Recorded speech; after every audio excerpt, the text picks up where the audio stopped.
They've been known as the McGill Redmen for 100 years, but no longer. The university is citing changing times and changing mores, not to mention the growing pressure from the students and faculty. Amanda KLINE reports.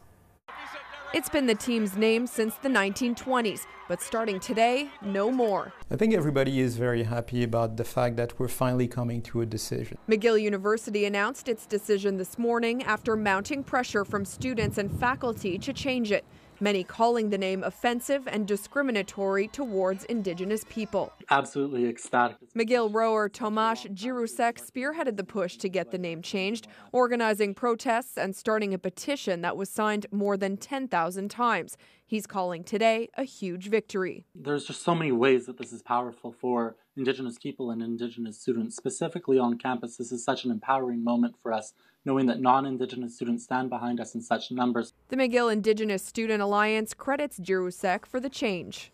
I'm not thankful towards McGill right now in this moment. I'm more full of love and joy for the community, that's the campaign, the people who have worked really hard on this. I think McGill has taken one step in the right direction. But the change didn't come without debate. Some feel because the Redmen wasn't intended to be hurtful and is a strong part of the university's history, the name shouldn't be changed. But students on campus say it was time for it to go. You know, it's a pretty obviously problematic name, and it seemed like the process was getting dragged out for quite a while. It's such a small thing to do, and in comparison to what has been done to that community throughout time, like changing a name really isn't a very drastic thing to do, and it's really not that much of an apology.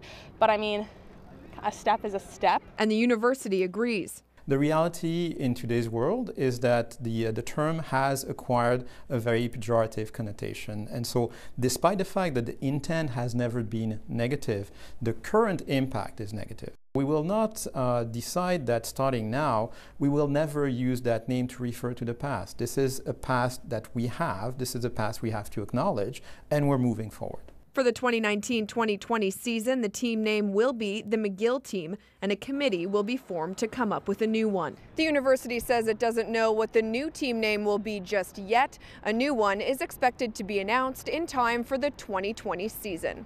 Amanda KLINE, CTV News.